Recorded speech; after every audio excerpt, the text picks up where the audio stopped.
This is another episode of the Mind, Body and Pipeline podcast. This week I'm with Natalie Falshaw. Natalie and I came across each other in summer of 2024. Natalie, by way of introduction, is a 26-year-old London-based third degree in nutrition qualified nutritionist. Alongside her studies, she works as a community health coach for the NHS Diabetes Prevention Program. And we talk about that and loads of other things over the next hour and 20 minutes. Natalie, really interestingly, overcame a chronic autoimmune condition as a teenager. She then went on to get a Bachelor's of Science in Neuroscience and a Master's in Human Microbiome Research from King's College London. An amazing personal and professional background. It's a little bit of a different podcast this week, very much based on support for people, particularly around nutrition. Natalie is also very active, but ultimately I feel that this one is a more educational piece that hopefully lots of business owners and people wider than that find fascinating. Here's Natalie. Natalie, thanks again for coming on. Thank you. Thanks for having me. Yeah, excited. No, me too. A bit of a different one there. Super excited about it. So we've chatted quite a bit on LinkedIn. We've just had about 20 minutes, half an hour or so beforehand as well. And so I'm starting to get familiar with what you do. And obviously from reading, I've become familiar with your fitness journey from the outside. But for people who are watching this or listening who might not be as familiar with you or your work, can you give a quick intro about what you do? Yeah, just a brief overview. There's lots of different things we're going to go into, but just kind of high level. So don't even make it brief. Well, so right now I'm working as a diabetes prevention health coach. This is subcontract by the NHS to help to do something to reduce the risk of people developing type 2 diabetes. It's one of those chronic disease epidemics going on right now. So I work with clients who have been diagnosed with pre-diabetes to help them learn more about their bodies and hopefully implement some nutrition, physical activity, some holistic lifestyle changes to prevent this progression onto type 2 diabetes and hopefully put them back into the healthy range. I run sessions for them. At the same time, I'm also studying for my second master's actually in nutrition, so I can become a qualified nutritionist, get on the AFN registry and actually provide this sort of evidence-based advice to all sorts of clients to help improve their health, prevent disease through nutrition first approach. I guess prior to this, the last 2 years, I've been working as a health researcher, longevity consultant for private clients. That's the complete other end of the spectrum of what I've been doing recently. But the similarities, a lot of these chronic disease issues, they don't discriminate. There's a lot of the similar issues that we're facing within all sorts of different communities and types of people. So that was really great. But that was an opportunity to learn lots about the longevity industry, a really exciting field that's taking off at the moment. And yes, do some blog writing, lots of different things on the side. So that's kind of my academic and professional focus. That's amazing. Absolutely amazing. So break your week up in terms of work, study, and then we can start to see, because that's pretty packed. You've almost got it's pretty packed. 3 or 4 job titles almost, but not. Can you break it up a little bit? So just in terms of sitting at a desk, that's then alongside sort of training for whatever fitness challenge I'm doing at the moment. But so I'm teaching, having uni days, a couple of days a week, which is really nice. It's thank God we're not all online now. I love sort of learning in person and connecting with everyone at the university. It's a great opportunity to learn from other people and just share stories, because I find a lot of people who are in the nutrition world are in it for a reason. Everyone's got their story, why they're on this journey, why they want to learn more about nutrition, which is great. Then sort of days a week, 3 days a week. Sometimes I take sessions. So I go to 4 my diabetes prevention groups. This is actually part of the NDPP. So it's the National Diabetes Prevention Program that is being rolled out across the country. So I go to sort of community centres all around Southeast London, which is where I'm based. And yes, take sort of 2-hour sessions with all sorts of anyone who's been referred to by their local GP. Yes, and that's been really great. Seeing people have those aha moments and realizing that they're actually in control. You don't need to outsource your health, and realizing that once you take control of what you're eating, physical activity levels, stress levels, all these different things that impact your metabolic health and everything, by even just making tiny changes, these things add up over time. In 6 months, you can see a real difference in your ability to control your blood sugar, which can put your pre-diabetes back into remission. So that's been so rewarding. I've had a few people with some success stories already, which has been amazing. And then I guess anytime I've got left, I'm kind of doing some blog writing for other companies, other health tech companies, or for myself, learning, listening to podcasts, having conversations with cool people like you, and then some sports on the side. So that's kind of where I'm at right now. I love that. Super stacked. Let's go into the within the diabetes prevention. I think, if you don't mind, this Of course, let's do it. You uneducated completely. So somebody comes to you and they've got pre-diabetes. Yes. Explain a little bit about what that is, where that can lead, and then, if this is the right terminology, what you prescribe from a nutritional point of view to bring them back to where you want them to be. Certainly. So type 2 diabetes, which is a kind of end point condition that we're trying to prevent. It's a chronic condition, and it's basically characterized by high blood sugar levels. This happens either because someone can't produce enough of the hormone insulin, which is responsible for kind of reducing the sugar in your bloodstream, responsible for getting it from the blood into cells and tissues so it can provide energy, basically, or your body no longer responds to the signal of insulin. So you might be able to produce enough, but your body, it's not sensitive, it's not responding to it. And this is what we call the state of insulin resistance. So when your body's resistant to this hormone, that results in sugar levels in your blood staying high, and that's associated with all sorts of health issues. That's been kind of chronic inflammation. Well, chronic inflammation is one of those things that can lead to the state of insulin resistance. But actually, it's this kind of cascade of events that once inflammation's high, that kind of affects lots of different other systems. So that's when we have type 2 diabetes, that's when we get all these other comorbidities and risks of other complications. So kidney disease, blindness, issues, and sensitizing issues. Once you have a diagnosis of pre-diabetes, reduces the lifespan of someone. So people, depending on the age of their diagnosis, it can die 5 to 14 years earlier. That's taking a lot of possible time off your lifespan. But it's not just about how long we're living. Often people with type 2 diabetes, a lot of the end of their life is just they're in a state of suffering. They're not living independently, healthily, well, able to do the things they love with those they love. So it compromises not only lifespan, so the number of years you live, but your health span, which is what we call the number of years you're in good health. And I think it's something like 65% of adults are overweight or obese. Apparently 25% of adults are metabolically unhealthy. So they're in this pre-diabetic increased risk stage. In America, the estimates are about 85%. So I think 25% is very on the low end. I think we're much higher than that. But this is people who have high blood sugar levels, so they're not high enough to be in this diabetic range, but they're certainly on their way to becoming diabetic. It's high blood pressure, it's this visceral abdominal fat. So it could be sort of, if American estimates are around 85% of people are in this sort of metabolically unwell state, you can just see that we're in this chronic disease epidemic, and that's why people are now on lots of different medications to help manage these complications of metabolic disease and dysfunction, and not living well for quite a long time. Modern medicine is great for helping us stay alive, so you can live for a long time in this kind of state of suffering, but you're not living well, not enjoying the time that you're here. So it's a massive issue, and I think that the fact that the NHS now are really pushing this preventative approach. So rather than waiting until you have a type 2 diabetes diagnosis to intervene, they're actually taking people in this pre-diabetic window and saying, if we act now, it's not only much easier to get healthier again, because type 2 diabetes, once you have it, it is possible. You're not going to cure it, but you can put it into remission. And it's much harder once you're already at this type 2 diabetic stage to do that. It's possible, but prevention is better than cure. If we can act now, you then still have access to a good health span where you're not going to be suffering, you're not going to be in pain, and you can live your life how you want it and how you deserve to after years of working or whatever. So that's the premise of a bit of a ramble of diabetes itself. No, not at all. That's fascinating. Is there any stage of diabetes? Is any of it hereditary? Or are you suggesting, in your professional opinion, that the people that come in to see you don't move enough and don't eat nutritionally dense food?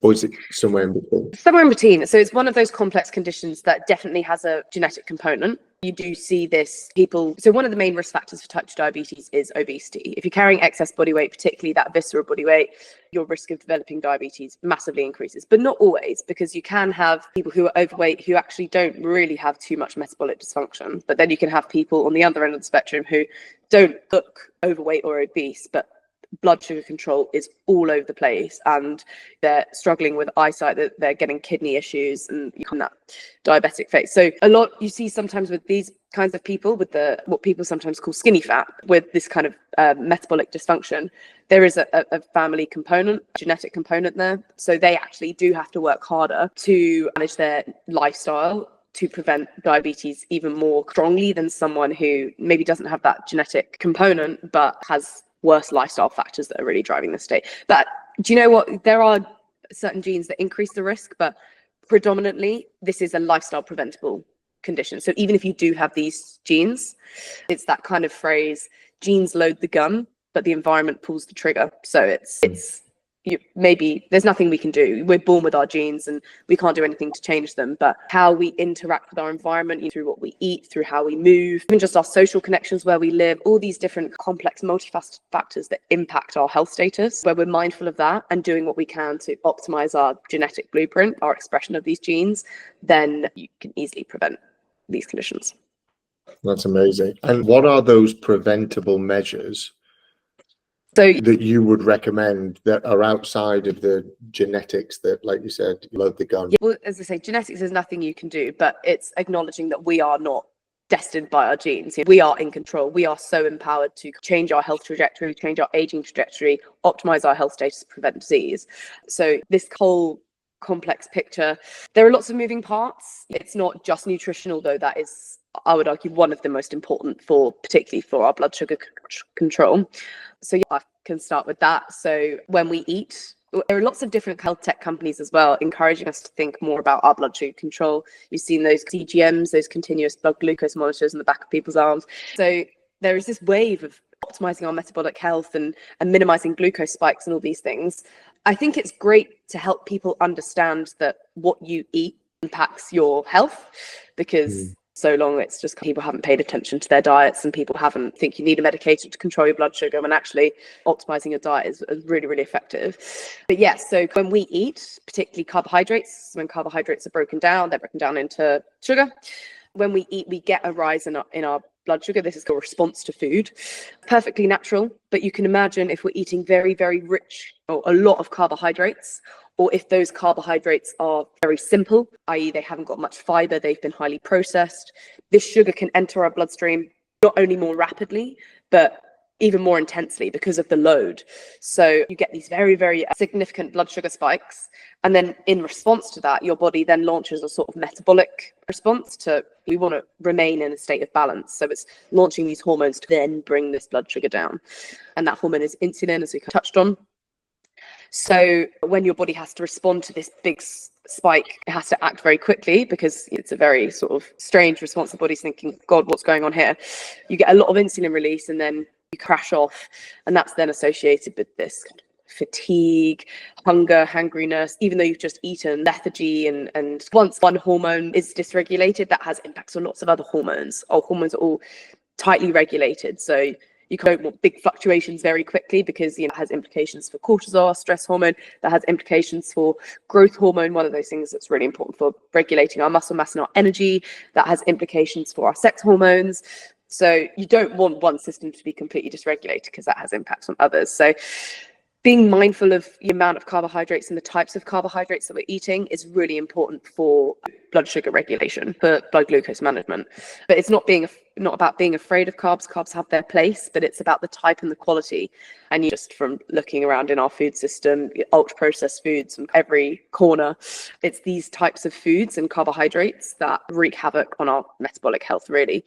So it's being mindful of that. And then it's eating good quality fats and proteins. To be honest, I always say it comes back to just food quality.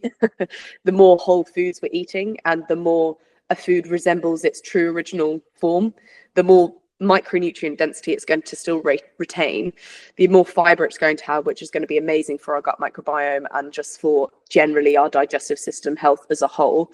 The more likely you're feeling, and you're less likely to kind of out these quick fix sugary or processed foods because your body doesn't need it.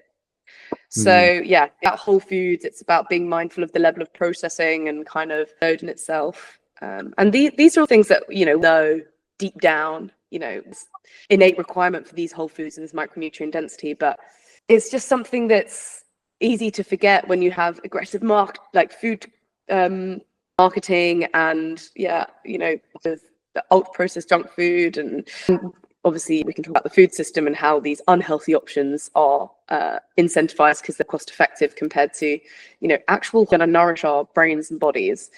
It's something I'm very passionate about, helping people kind of reclaim their health and go just whole foods.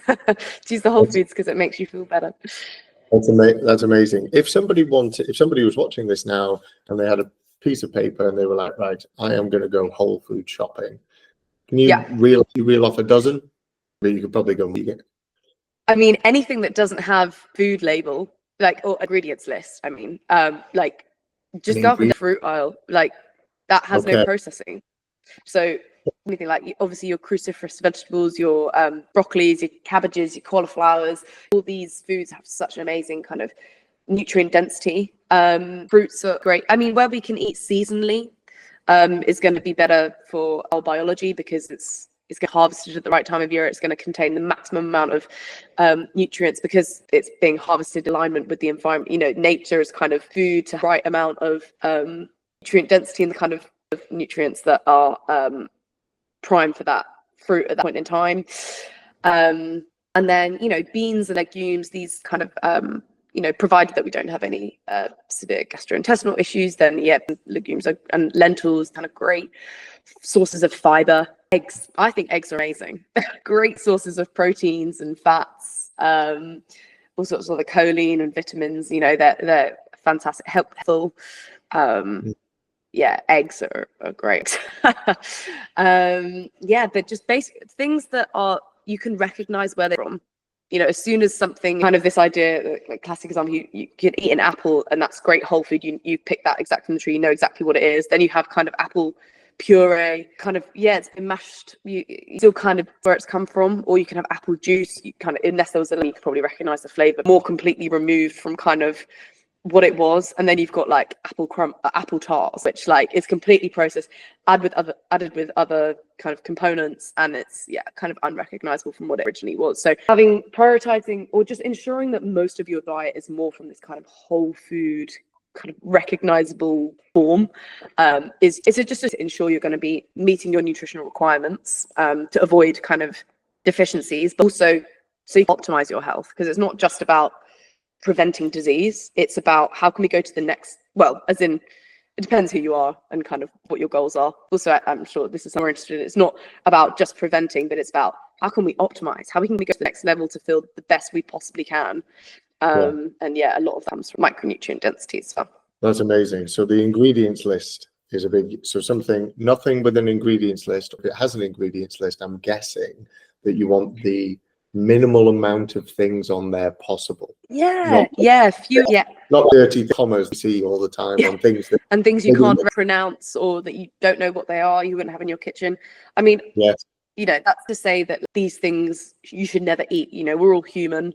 These things that bread have an ingredients list, don't they? But they do. You're fine. Well, so you look at bread is a crazy one because not all bread is created equally.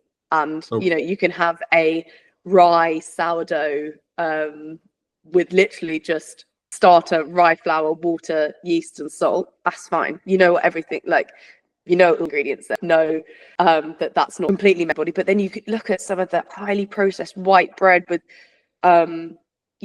non-organic wheat somewhere else with a load of pesticides, and then there's completely sugar being added to bread, and so that it's completely of any fiber, any nutrients, and it's got a load of other things you can't pronounce and you don't know what they are. Literally chemicals, which, you know, sure, the food industry has preserving food, making it stay on the shelf for longer, which is, you know, needed for some who can't store or don't know how to cook food. Like, it has its place, I understand, but it's just, what is that doing to your biology? Has our biology, our genetic makeup evolved over to tolerate this and to understand what to do with it? No, this is completely new. It's we don't know the long effects of all these kind of crazy food additives, and just, you know, some people are consuming daily now. I think on a like innate intuition is telling me to go for the kind of whole foods that, you know, body support our optimal health, rather than this, you know, highly processed kind of people call it frankenfoods, like literally just so not aligned to our biological makeup, you know, and it doesn't have any effects. And what nutrition really should be, you know, you are what you eat. Eat becomes body. You don't want to be eating something that's like highly processed, that isn't made with your kind of harmonious biology working well. It doesn't really make sense. Where, you know, kind of just educating people who don't really, when this kind of intuitive way of eating is not in schools. You know, kids are growing up in an era of just ultra processed everything. So yeah, it's kind of something forgotten and lost. So it's, yeah, I'm very passionate about helping people get to know that kind of food intuition. No, that's amazing. Absolutely amazing. And you're in the world of health, fitness and wellness now. Yeah. Have you always been into your fitness, or was there a specific moment that sort of made you start prioritizing it? This is going to be a big one. This is kind of what I was saying before. You know, I feel like everything I've done has a reason for it. Sounds like an annoying thing to say, but it's true. So health and wise, grew up as an elite gymnast. So I was, from the age of about 7, 7A, I was training 24, 25, 26 hours, 27 hours a week, which was very intense, but I loved it. I've always from a young age, I was very sporty, I had a lot of energy. My parents literally just, like, any sports clubs, any kind of activity week camps, they'd just sort of send me on, because I was just buzzing off the walls like the whole time. So yeah, a lot of energy, sporty, loved like kind of sports days. I was quite good, which is, I think I got invited down to the gym. So yeah, from a young age, I was very much the importance of discipline, kind of focus, concentration, and yeah, it was kind of an insane experience. Now I'm older, looking back, it's like, God, that was madness, you know. Even just after 9, it'd sort of be like press ups 50, kind of chin ups 50, leg lifts, and then 2 benches, and doing over those 2 benches. And it's just like, you know, 4 hours training on a Wednesday, on a Friday, on a Saturday, 3 hours on a Sunday, you know, it just, like, it was insane. I couldn't get off of it. And yeah, I think for a long time it really served me. It taught me many things. Unfortunately, in the kind of world of elite gymnastics, as I'm sure many people know, like, it's not a very kind world, a very safe world necessarily for young who, you know, lots of talks about body weight, which is just a bit sad for a 9-10-year-old. I wasn't subject to that too much, but what I really, like, you know, my sort of coach didn't want me to do any other sort of sports. It was like gymnastics or nothing, and nothing else. Whereas, you know, my family's very sporty. I like doing sort of school hockey and nothing crazy. I was never as good as anything else as I was gymnastics, but I just kind of wanted to had the energy. But yeah, it was sort of the unforgiving situation where I would just want to do my swimming lesson at school with all my school friends. And, you know, as a gymnast, you don't want to swim because it makes your hands soft, but you need really hard hands when you're swinging around the bars. So, you know, my hands were bleeding and I wouldn't be able to say anything, so I'd get told off if I was doing swimming and things like that. Very, very, very harsh for a young girl. So it kind of got to the point when I was around 12 and I just thought, I don't want to do this anymore. Like, it's got to the point, I was at the point where I was competing nationally, the point affected for kind of England and things like that. And I just thought, to go to the next level will require missing school. It will require, you know, missing out, like never going to friends' birthday parties. I was never allowed to go to birthday parties anyway, but it was just like the sacrifice that I would have had to make. That wasn't the issue in itself, but it was like what I was getting out of it. It was just, you know, you're just being told you're not enough. You're being told, like, what's the point in doing it? So it's, you know, you get really, I was like, if I'm not good enough, then what's the point? I'm just going to quit and I want to do all these other sports. So when I was 12, I stopped. I made the decision to stop, which honestly I didn't really deep touch at the time. It's only now looking back that I realized I actually was quite good. But yeah, but that just meant like all the cross country, and I started doing triathlons at that point when I was a kid. Yeah, I was competing sort of regionally as well for Southeast, which was cool. I'm really curious now, and I think the only thing to get. I'm triathlon curious now. I haven't yet. I should do. I've got one that's planned just north of Manchester. I know when it is. I know the distances. It's a little bit more than Olympic, so I thought a little bit of a challenge. But yeah, it's definitely. It's the natural progression. You're saying high marathons. You're saying high rocks. Triathlon's the natural next step. You got. I know that's kind of how I feel. It does feel natural, but you've been into it for, since early teens. Yeah. So my dad into it. I mean, again, we're sort of like sports athletes, like nothing crazy, but it's just. I'm sure you've got from sport. Sport teaches you so much. It gives you an outlet. It teaches you importance of discipline and motivation and fueling, and I just think it's an amazing gift. And yeah, it's brought so much joy to my life and still does. So yeah, I was doing it as a kid with my sister. Yeah, it was great. It was great fun. Actually, around about 13, 14, I kind of started getting on well. Started not having enough energy, which was very strange because I was so energetic. And then I developed a rash, and then I developed joint pain and temperatures, and kind of got diagnosed with the autoimmune condition, which was very scary because it was watching my energy in my body and just kind of my identity just completely degenerate quite quickly within sort of like 6 months, and it was very, very strange. So yeah, that kind of my teenage years, certainly from 14 to sort of 17, I was in and out of hospital on sorts of awful medications because nothing would help. I was taking steroids. I was taking these sort of very aggressive chemotherapy drugs, which my body didn't tolerate. I just kind of, as well, it just became unrecognizable. I couldn't tolerate the sun, and I loved the sun. I was getting heat stroke.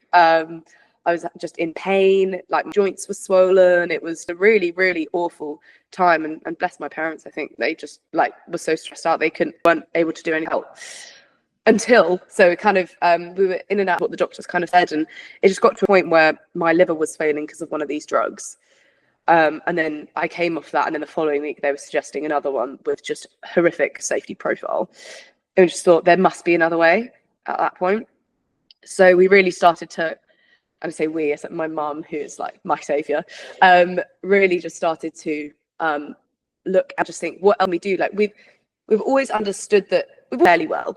Nutrition was never it was never a tool to help, but we knew eating well was good for you, kind of thing. But yeah, we really started to look at different directions, work with some herbalists, work with all sorts of alternative practitioners in the space. And that was 20 I think since 10 years ago. Things have changed so much. There's so much information available now, but it was still kind of early doors, and we'd be talking to doctors, should we change what we eat? And they're like, no, don't worry about that. Nothing. No mention of nutrition was ever made when I was a patient. Nothing. Yeah, the kind of what was just like from other practitioners, it appeared to be one of the most important factors you need to look at when you are looking after your health, particularly when you're in a state of chronic disease. So yeah, it kind of changed my diet a lot. Just really stripped out all the junk. Not that there was that much junk, but just a really conscious effort to make sure everything is like minimally toxic and maximally nutrient dense. And I tried various like vegetarian and kind of soup based in the winter. I added a juice diet, well, a 2-month juice diet, which was the most insane thing to help me get off my steroids. I wouldn't kind of encourage lots of people to look at to do that straight off the bat because it's very intense and very tough on the body. But the amount of kind of happened in that was insane. So yeah, I got a really high dose of steroids at 14. My growth was stunted. I was puberty, was in a really, really bad with sort of arthritis lupus diagnosis, told that this is the rest of my life after having been a triathlete. Yeah. And like it was mad. I felt like I was being told you might think about not going to school anymore if you can't handle it, you know, not getting any GCSEs or any qualifications. You know, my parents were being told, you know, to go to the support groups because this is it. It's just like my future was such a bleak picture that was painted, but you know, I just have to credit that because it was just like they just rejected that. They were like, no, that's simply not what's going to happen. So yeah, this was the kind of first, you know, reclamation of my health, and just how you when you take control of biology, amazing things can happen. Eventually, we worked with lots of different people and lots of different health professionals, and of which involved conventional medication. I got well. All those nasty, and I started to grow. And you know, I was so short. I was tiny. I wasn't even 5 foot. It was insane. And yeah, I managed to do and go to uni on time, which was an amazing feat. So that was all good. That was a life experience that continues to shape my interests and my passions. Like just encouraging people, you can take control. You can be the master of destiny. You've lived that. Yeah. Literally lived it well. So yeah, that was kind of personal journey. You know, as part of that, particularly last like kind of 6th form years, had a bit more energy and I was feeling better. I hadn't been able to exercise for 2 years, and exercise has always been my identity kind of thing. Like I am related to just moving my body. I started to do some park runs. And you know, my time, you can see my park run profile when I was doing it then. They were like so slow, like literally 35 minutes for like a 5 when I was doing faster before. But you know, every time I was just running with other people, doing a really slow time, I didn't mind because I was able to move my body again and realize what a privilege it was to get your body moving, to get those endorphins flowing, and just to be outside and be functional, you know. So it's quite proud looking back and thinking, you know, you just did something and you're rubbish at it, and that's fine. Like, yeah. And but me, it's all kind of like been this journey. I really feel like I am. And yeah, I've done that, and now fast forward 2024, and I've got my, and I'm able to do all these other endurance events. So it's been so empowering. You know, again, people what's the word? Sort of don't like they want to do something that they're rubbish at because they think people are going to laugh at them, or they don't think they're good enough. But that is also just so sad, because on the other side of just going outside your comfort zone is an amazing world of just moving your body and feeling great. But not only that, but then the investment in your physical health now will stand you in good stead for the years to come. Like the last 10 years of your life, you're exercising now, are going to be healthier, more vibrant, doing the things you love with people you love. You know, I think it's people who are sedentary die on average around 10 years earlier than people who live an active lifestyle. And when I say active, it's meeting the government's recommended guidelines, not doing crazy. You don't have to be doing marathons. It's just 150 minutes of moderate intensity activity a week. That can be a brisk walk. But, you know, some people don't even feel able to do that. And yeah, that's tragic. It's really tragic. And is there any all of that? It's amazing. We could dive into that for hours and hours and hours. Is there anything? So I've really I love it. Keep going. The piece on being sedentary 10 years younger. Yeah. Is there any evidence to more than the government's recommended guidelines? How there is? Yeah, you know where I'm going. Yeah. I'm not sure on numbers of years, but there is certainly a dose-dependent effect of the amount you exercise and your lifespan and health span. And I mean, there's lots of these studies between the amount of mass you have and the quality of your life. You know, that is definitely a kind of longevity, your grip strength and your muscle mass. So yeah, certainly. I spoke to about last week. It was all the research that I'd done, particularly this year, was on, you know, VO2 max, grip types of things. Yeah. Literally make you harder to kill later on in life. Yeah. You know. Yeah. It was absolutely fascinating, some of the reading and listening. Yeah, definitely. Yeah, it's insane. Like approach, and obviously we went off on one on nutrition, but physical activity is one of those other kind of core pillars of optimizing your metabolic health. And as well as optimizing your health and longevity health span. So yeah, like more muscle mass, you more carbohydrate you can tolerate because you have more mitochondria that are your kind of energy producing powerhouses of the cell. And that's the kind of system responsible for metabolizing what that actually requires glucose. So the more mitochondria you have, the more carbohydrate you can tolerate. So that's why, you know, some resistance training, again, for metabolic dysfunction is a fantastic intervention because it's just increasing their tolerance to consuming foods that otherwise would tip them very easily into hyperglycemia and inability to regulate blood sugar levels. What do you mean by resistance training? What does that mean to you? So that's anything that sort of is making your muscles work when they kind of need to. So that can be weight training or, you know, weight training. Okay. But it's kind of making your muscles work harder, kind of going to stimulate this adaptive response where they need to get stronger. So that can be literally even for elderly people doing reps of sitting down on the sofa and getting up, you know, doing like 10 of those, using your body weight, and you're practicing this very functional movement that is going to help you stay ahead. You know, as we age, our muscle mass is very, very hard for people, particularly age of 50 or 60, to build muscle mass, also retain muscle mass. So you kind of need to do enough to this kind of natural decline so that, you know, as we are losing it, you're losing muscle mass at a slower rate. Yes. Remain functionally independent for longer. That's kind of all it is, really. So that's why grip strength is really useful, because grip strength is, you know, you're opening tins of beans, you have jars and sorts of like kind of functional movements that you need this strength for, but also that's a good proxy marker for whole body strength anyway. So your legs and your glutes and core, you know, you need to be like able to get out of bed in the morning. If you don't have any core strength, you're bed bound, you know. Resistance, doing kinds of even just functional reps will be great for anyone of any age to stay ahead of the curve. Yeah, no, a family member of mine said it was part of her work, and we won't go into it now, but she said she met her 75-year-old, and he told her that every day he gets out of bed, lies on the floor, and gets up without using his hands. What guy? Yeah, perfect. And that's to him. He's like, I'm still healthy. I'm still strong. I can still do that. 100%. I don't know if I could do that now. I'm sure, you know what I mean? Well, what's that movement? The kind of holding the weight of lying down and you're kind of sitting up. Yeah.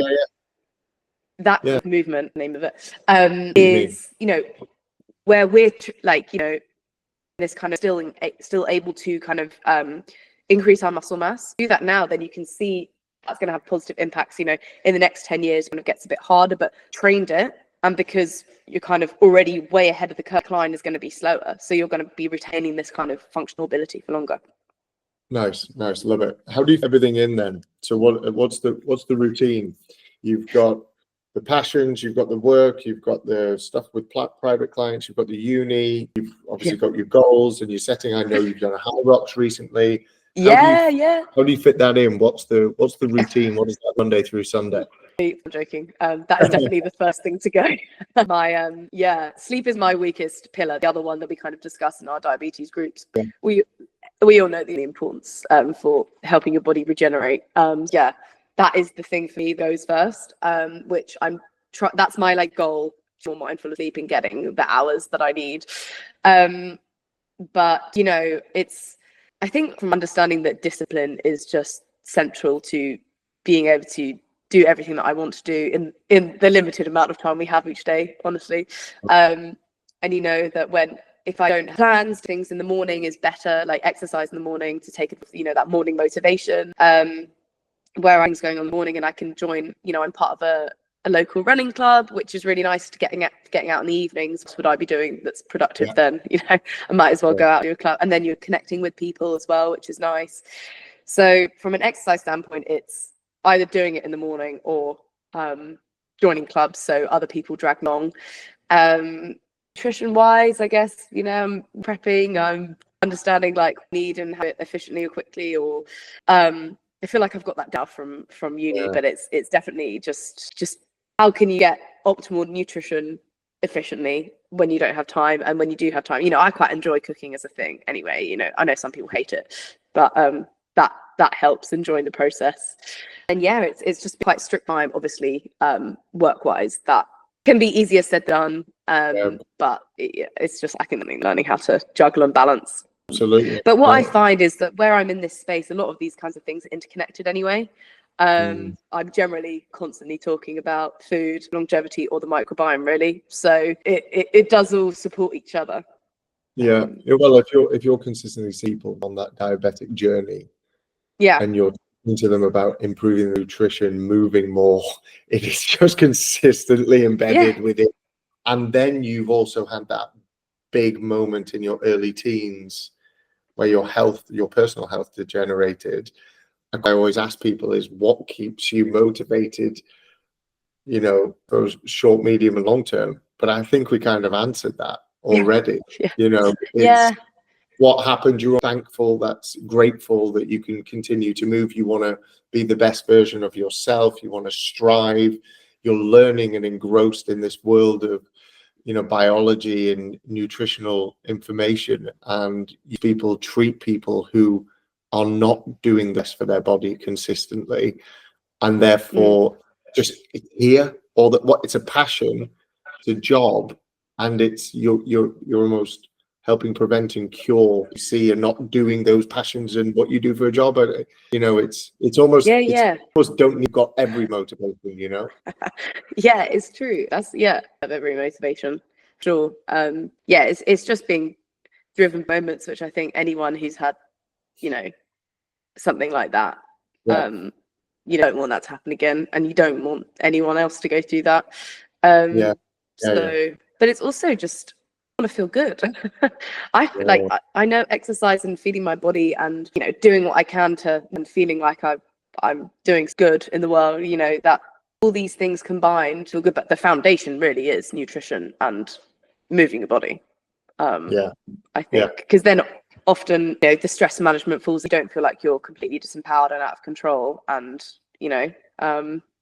and then the sleep should feel better sleeping than I am. And on that journey, the people you make social connections, your social well-being is optimized, and then your emotional well-being is optimized. And I do think the biggest return on investment is all physical activity, kind of depending on your starting point. A lot of other things you find fall into place once you've kind of those. The answer to this for you might be no, just again because of that environment that you're in. But I think most people have had setbacks. So discounting what happened in your teens, have you had setbacks? Have you off track, from a fitness perspective, and how did you get back on? You have done. So I would say one that comes to mind certainly throughout uni. So I think as soon as I got to university in Leeds, I really sort of it was the first time I was independent and living away from home, which I think anyone goes mad. Especially when you're 18, straight from school. I was I missed out a few mischievous teenage years. So, it was like I had a great time and I had a great group of friends and we all just had such a laugh. But, I did my best during that time, but it's what every other uni student does, go and binge drink. I just drank so much. And, I didn't, by the end of the year, I wasn't looking great, I'll be honest. And I didn't feel my best. So I would say that was, I still exercised in that time, still, did the occasional Leeds Park run and went to the gym a couple times a week, but it was nowhere near enough to offset the damage I was doing to my body through drinking. And I don't regret it. It was a hilarious time, but and thank God you answered that point and heal and come back. It took time, so I moved home after uni. That's when I sort of did my first master's. I mean, we were in lockdown, so that was kind of limited, which I guess kind of in my favor, allowed me to really just dial in and focus on my get back onto my physical health, which thank God it hadn't kind of residual autoimmunity, but I just wasn't I wasn't optimized. You think in that really kind of same as you're kind of down the rabbit, different kind of health things, and just really went a step further. I was microbiome, so that was great exposure as well.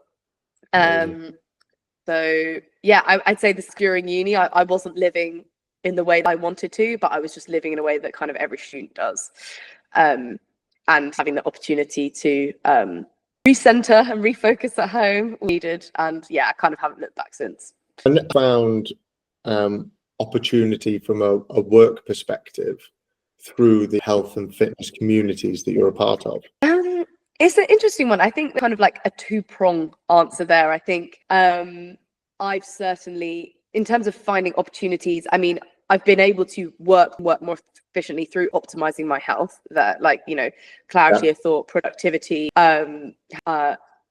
feeling like my health is optimized. I've definitely been able to work better and, therefore do better and opportunities. But I think where I've just, been fairly vocal on LinkedIn, to conferences, going to events and speaking to people, and just, as demonstrated here, I'll chat people's ears off on kind of health and empowering yourself through what you can in your daily life. I speak about it quite intensely, but just very authentically, like, this is just what I'm very excited about it. And I think, I don't switch that on. I think that, when you are speaking authentically, that does resonate. And particularly when people, I think it's combined with the era where everyone is like, wait, like there's another option out there. Like I can feel better than today. I think, it's coincided with this, it's happening of kind of reclamation. So definitely where I'm able to network and talk to that has revealed, and, because I'm what I'm passionate about, definitely it's opened so many doors, and it's kind of helped me get, build the network. And I say where I am, I feel like we're just getting going at 26, but big things coming. What are physical goals? You keep pushing. I'm sure you're gonna do, biathlons, more high rocks, all that type of thing. Oh yeah. What are the to those, please? But what are the goals? Well, sport-wise, fitness-wise, I'm doing London actually shortly, next weekend. Next weekend. Yeah. With from school, who's a CrossFit junkie. I've done 2 mixed with my wife. It's absolutely brilliant. Loved it. Brilliant. Yeah, I mean, but it's the weights I'm a little bit apprehensive about, but we'll give it a bloody go. Who's the better runner? I'm the stronger runner. There you go. So you'll be all right. Runner, I think. Sorry, Oscar, but yeah. But he's built still be on the weight stuff. So yeah, we'll see. I'm excited. It's one of those things just fun to do. You feel exhausted, but great afterwards. And yeah, I'm excited for the last one I did was in Nice in South France, which was lovely. But I think London is going to be on a different level. Yeah. No, I bet busy and just crazy, and family can come, and I'm excited. It'll be good. Mixed doubles, high rocks. Tips, please let me know. Nice and smile to each other, but I had to do that because it was like, you don't want to fall out. No, absolutely not. We were very, very clear, very clear with a smile, not a take this. Yeah, definitely. I mean, I'm very competitive, so hopefully intense competitiveness doesn't come out, and I'm just able to realize this is a fun event. Shooing him on. Keep up, come on. Yeah, exactly. So no, that's fun.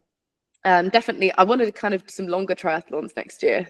Whether that will be a 70.3 or a half Ironmans, we'll see. I don't know. I haven't signed up for anything yet, but it's on my radar. Nice. And then professionally, I want to work with people for sure. Where I was doing kind of the longevity research last year, that was because these people are so busy. A lot of it was report based, so I would write kind of scientific, but kind of everyone, but that kind of depth. Great, help my writing abilities and kind of digest complex information and synthesize it in a particular way that's like, it's not just informative but actionable. That was great, but it was, I was a one-man screen for a lot of the time, and I'm a people person. I love people, hearing people's stories and working with them, and that's why this doing like health has been most transformational things that I could have done, because I've been talking about metabolic health, and I've been doing blog writing for some kind of continuous glucose monitoring companies and things. So I feel very comfortable with content and the biology that's going on, but and the kind of epidemic that's gone with kind of type 2 diabetes, but I was all separate from it. I didn't know anyone in my circle with this condition, and actually now being able to work people like on the ground on the front kind of thing has been so amazing just can't help people if you don't know what issues they're facing and struggling with.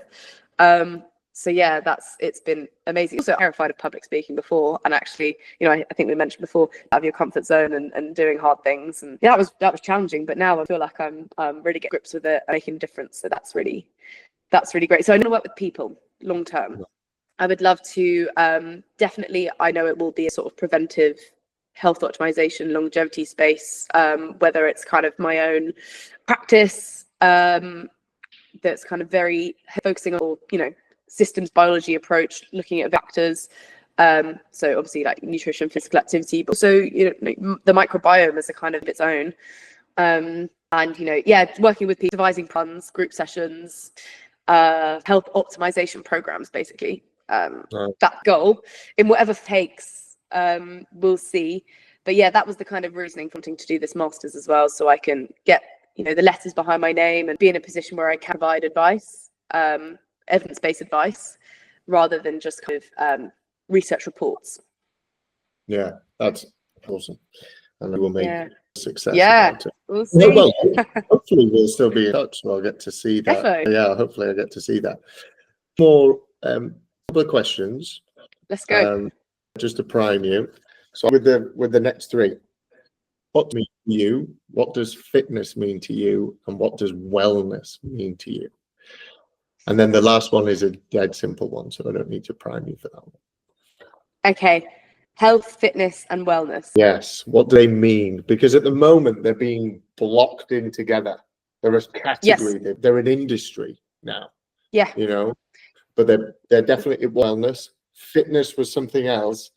Now it's health, fitness, and wellness. It's a category that you can select as if you set up a business. That is now the category. It's the three-pronged approach. So what do they individually mean to you?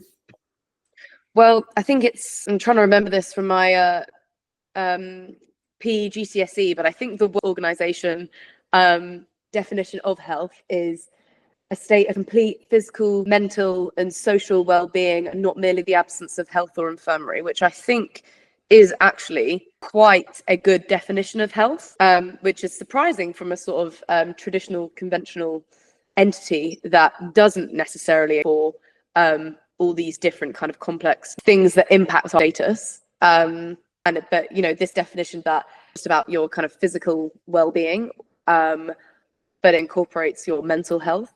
And socially as well, social connections are not just important but vital for us to feel like part of something, part of a community in this world, and not merely the absence of infirmary. So it's not just acknowledging that it's not, there's no disease, but there's literally nothing that is inhibiting our ability to live, feel well. Sorry, I think my camera's frozen again. I'll just I don't know if it had for you. There we go. Yeah. We're back. I think that's quite a good definition. So yeah, there's no disease or is our ability to feel good.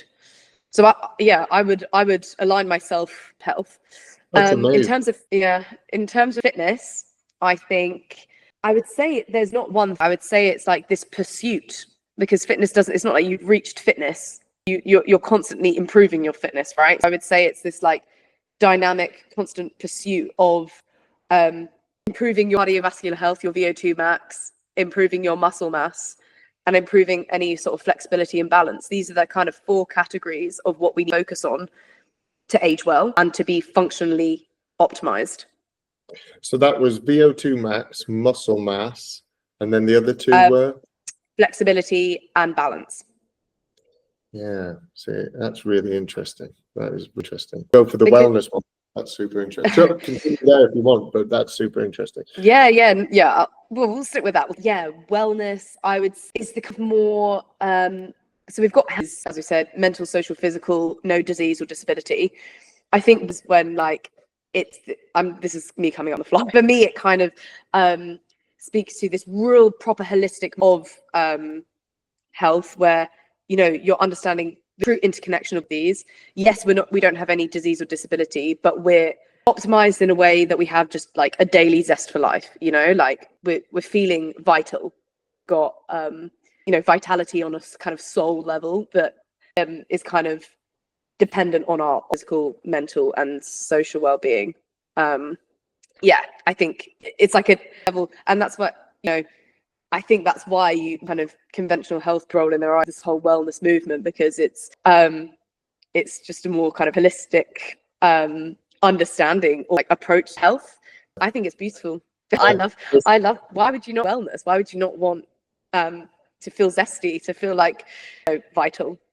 I did a lot of the day, and it was about being sedentary and how you feel if you're more active, and you invested a little health and wellness. I did describe it as that nobody can really describe. Yeah, you did. Cool. Zesty is you've just got that. You just that get up and go. Yeah. Because I'm like describing my position and kind of, if I to people, what is the end goal? What do I want them to feel like? And it is this zest. It is vital. It is, in Ayurvedic medicine and in medicine, they talk about chi, they talk about prana, they talk about life force, right? And it's this more abstract, this more, can't put your finger on it, but it's just energy that's kind of like flowing through the body. You feel good, and you're just feeling well. You're feeling it's wellness. Do you know? Yeah. No, brilliant. Really good answer. Love it. Yeah. Nice. Yeah, absolutely. Let's go for a question. Cool. Let's do it. Yeah. So most people, as you probably better than anybody, don't prioritize their health. But for watching this, that was thinking about doing so, but don't know where to start, what's the one piece of advice that you would offer them to get going? I want to say it depends on their baseline, because we always want to personalize our interventions to the individual. There's no one size fits all. But it would definitely it would be around nutrition, or it would be around exercise. I think I'd probably go nutrition. Okay. You did talk earlier about the biggest ROI. That's what you said. Yeah. I would say if you have eating foods that you recognize that are close to their source, that like resemble their original from when they're taken from the ground or picked from a tree, and just get to know whole foods, use herbs and spices, like try to cook and try to different flavor profiles and how these work together, because it's not about one thing, not about one nutrient. It's often how these nutrients work together. Like food is so wonderfully complex, and you start to learn how to masterpieces for you and your body, and rather than relying on like some industrial completely detached process that is doing it with your health and body in mind, like you're able to kind of access this new level of health quite quickly. So if you do have a poor diet, changing your diet can change your microbiome in 24 to 48 hours, and immediately it changes your relationship with your body, your brain, and the world. You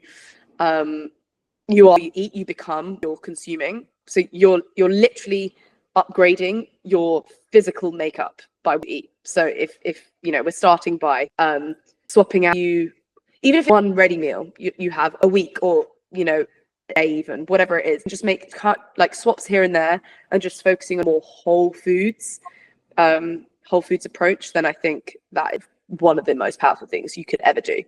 That's amazing. It's been fascinating. Thank you so much. Yeah. Sorry, definitely gone off on, but yeah, no, I've thank you for giving me the opportunity to chat. No, it's amazing. Thank you. Yeah, thanks, Guy.